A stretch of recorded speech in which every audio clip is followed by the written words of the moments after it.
Okay, guys, pay attention closely. This is a red herring. The AP reports that the citizenry of Maine is going to vote on the first right to food amendment. All right? This is what they're saying. That they're going to vote to declare that all individuals have a natural, inherent, and unalienable right to grow, raise, harvest, produce, and consume food of their own choosing for their own nourishment, substance, and bodily health and well-being. It sounds great on the surface, folks, but guess what? All this is saying is that the government says you don't have this right, and now your neighbors are going to choose for you whether you have the right. All unconstitutional.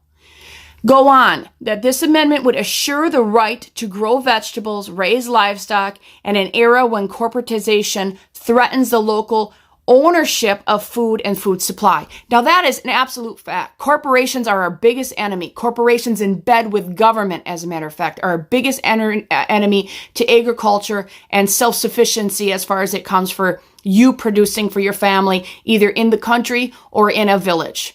Now, the opponents to this, the corporations, big government, say this represents a threat to the food safety, right? Because, you might get yourself sick if you grow your own food. And animal welfare, because you just don't know how good animal husbandry, and you're going to hurt them chickens, and you're going to hurt them rabbits. And, oh my gosh, in cities like Portland, you might have cows in your backyard. Get that? That's what corporations and government want people to believe, is that people are so ignorant and stupid that they know not to put a cow in their backyard in a city like Chicago or Portland. Listen, I'm not saying that people should do that. That would be ignorant and that would be stupid. But what I'm saying is this is a red herring. I'm going to tell you why. Because neither the government nor your neighbors give you your rights. They don't grant them to you. God grants them to you. Life, liberty, and the pursuit of happiness. Life, the ability to sustain your life, is your God-given right. It is neither your neighbors or the government's authority or power to say you can or you cannot supply food for you and yours.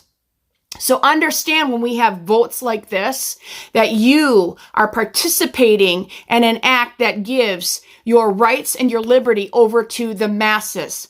Because remember, it is not the rights of the masses, it's the right of the individual that trumps everything. All right?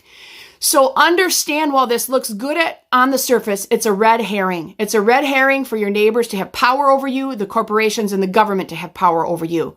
So guys, be very careful when you entertain these things.